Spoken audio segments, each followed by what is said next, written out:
Sahabat Tani, efisiensi kerja merupakan alasan paling mendasar kita melakukan pencampuran pestisida. Biar nggak bolak-balik lah misalnya, biar sekali jalan lah misalnya. Sebenarnya hal itu boleh-boleh aja ya sahabat Tani, asal Anda tuh tahu aturan-aturannya. Video ini adalah seri kedua dari playlist pencampuran pestisida, dan pada seri kedua ini kita akan lanjutkan pembahasan kita tentang rekomendasi pencampuran pestisida. Bersama saya Rizali Ansar dari channel Penyuluh Pertanian Lapangan. Tonton sampai habis ya, insya Allah akan sangat bermanfaat. Kita intro dulu. BIM!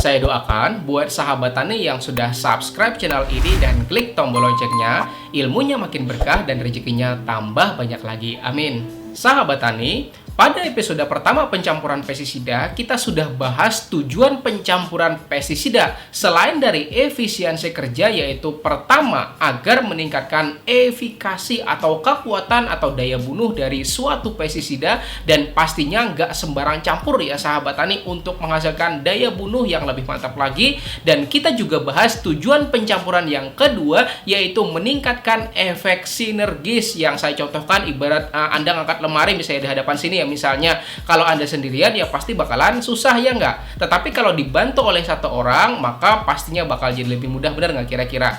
Nah, itulah yang disebut dengan sinergis. Artinya, dalam upaya memperbaiki kondisi tanaman kita yang terserang entah hama atau penyakit, pencampuran dilakukan agar terjadi sinergis ya sahabat tani, yang membuat tanaman itu lebih cepat pulihnya pasca serangan sahabat tani. Dan pada episode ini atau seri ini, kita lanjutkan ya sahabat tani tujuan pencampuran yang ketiga, yaitu yang disebut dengan multiple target atau biasanya disebut dengan perluasan spektrum pengendalian. Kenapa ini sengaja saya tidak bahas pada tahap pertama? Karena ada syarat-syarat khusus ya sahabat tani yang betul-betul harus Anda penuhi sebelum berani mengaplikasikan kepada lahan pertanian kita. Dan mari kita bahas satu persatu ya sahabat tani. Spektrum pengendalian maksudnya adalah seberapa atau bagaimana jangkauan dari suatu pestisida. Misalnya jika Anda dalam satu kali kerja misalnya mengaplikasikan yang namanya insektisida, maka sasaran atau target pengendalian Anda adalah hama jenis serangga, bener nggak kira-kira? Entah itu ulat kah misalnya, kutu kah, ulat yang ada kutunya kah misalnya, bener nggak kira-kira?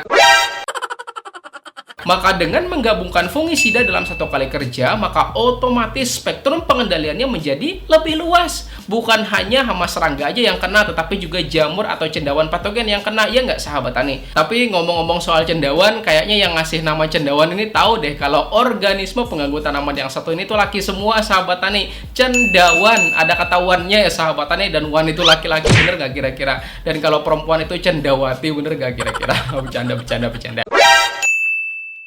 Nah, jadi ya sahabat tani, dengan menambahkan fungisida pada aplikasi insektisida, maka spektrum pengendaliannya menjadi lebih luas lagi. Tetapi ada syarat-syaratnya ya sahabat tani sebelum kita melakukan pencampuran ini apa aja. Pertama, sudah saya bahas pada video yang ini ya sahabat tani pada nomor 3, itu kalau kita campur insektisida kontak dengan fungisida kontak dalam satu kali aplikasi sebenarnya boleh-boleh aja. Tetapi ketika hama tanaman kita memakan bagian tertentu pada tanaman kita, ya otomatis bagian itu bakalan bolong, bener nggak kira-kira?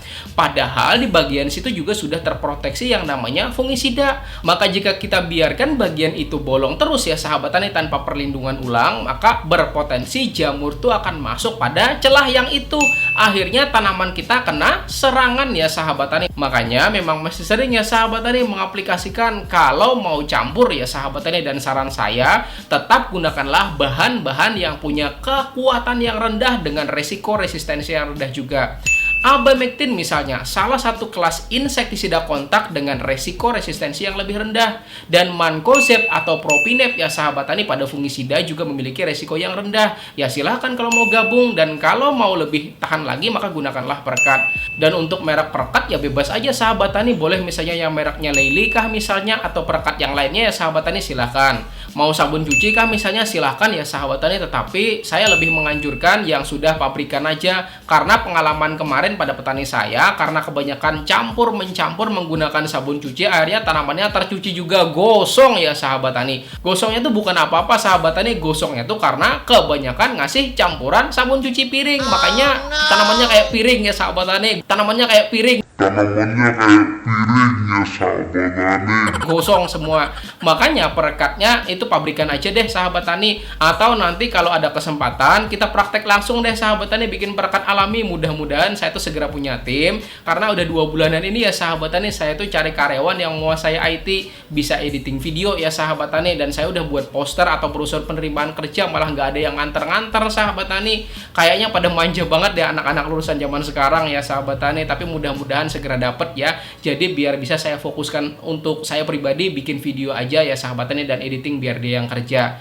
Oke, balik lagi ya sahabat tani bahas soal campuran. Jadi ingat ya sahabat tani, kalau ada hama memakan bagian tanaman kita yang sudah terproteksi insektisida dan fungisida, maka segeralah aplikasikan lagi untuk memproteksi kembali sahabat tani. Soal ini mungkin Anda bertanya, bagaimana residunya kalau yang sering diaplikasikan terus? Saya bilang ini tuh lebih aman ya sahabat tani campurannya dibandingkan dengan sistemik. Nah, ini saya tidak merekomendasikan ya sahabat tani sistemik dengan sistemik. Atau kalau memang mau campuran ini khusus 1 kali aplikasi aja ya sahabat tani, karena pasti nilai residunya itu pasti sangat-sangat tinggi. Dan sudah saya jelaskan ya sahabat tani pada beberapa video di seri hama penyakit, bahwa yang namanya sistemik itu adalah ketika bahan itu terkena suatu bagian tanaman, maka bagian itu akan menyerapnya dan langsung mentranslokasikan atau memindahkan pada bagian yang lain. Jadi ketika terserap, maka bisa dikata tanaman kita itu adalah racun bagi hama dan penyakit ya sahabat tani. Dan itu berarti residu pada tanaman kita itu tinggi banget ya sahabat tani. Itulah mengapa saya itu kurang, bahkan nggak merekomendasikan ya sahabat tani. Dan kalau memang mau juga dan sudah terpaksa, maka aplikasinya hanya untuk 1 kali aja sahabat tani. Tetapi ada prosedur atau syarat tambahan lagi nih kalau memang Anda mau aplikasikan di sini. Apa aja kira-kira syarat tambahannya setelah pesan-pesan berikut ini sahabat tani, silahkan. Oke, balik lagi ya sahabat tani. Jadi begini, dalam hal pencampuran 2 pestisida yang berbeda yang tujuannya untuk mengendalikan 2 jenis OPT sekaligus, mungkin akan efisien kerja. Ya, hama ya mati, jamur juga mati, bener nggak kira-kira? Tetapi jangan sampai tanaman kita juga ikut mati, juga wassalam ya sahabat tani. Nah, itu nggak dinginin dah pastinya, ya nggak kira-kira? Jadi begini ya sahabat tani, misal dosis insektisida yang dianjurkan pada kemasan adalah 2 gram atau 2 ml per liter air. Anggaplah seperti itu ya sahabat tani. Kemudian dosis fungisida juga 2 gram atau 2 ml per liter air. Misal kira-kira, maka 2 tambah 2 berapa kira-kira?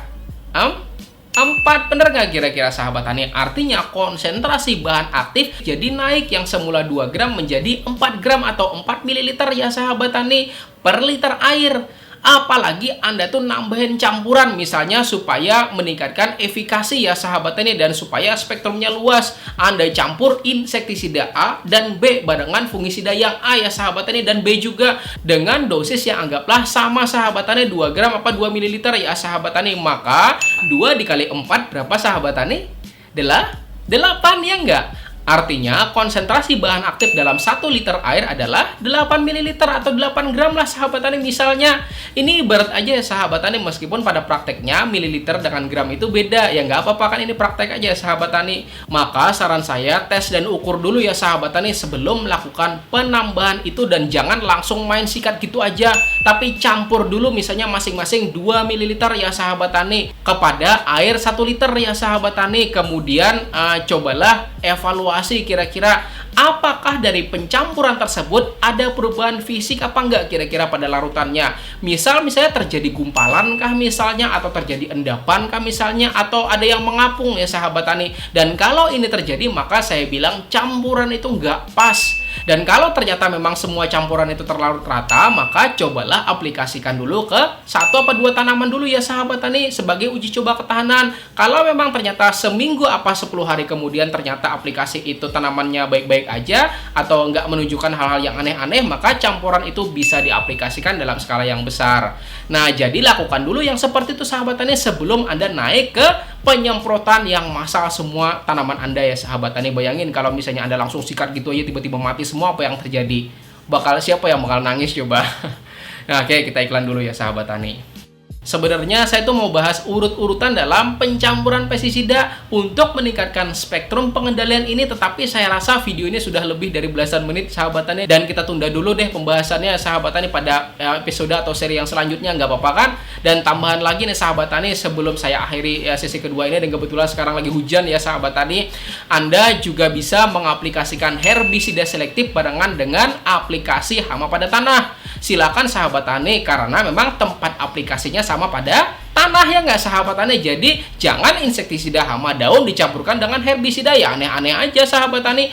Hama tuh kan pada daun, ya otomatis adanya pada daun, sementara herbisida itu kan untuk gulma pengganggu. Bener nggak kira-kira? Masa herbisida juga ikut-ikutan diaplikasikan pada tanaman kita? Ya aneh-aneh aja Anda sahabat tani.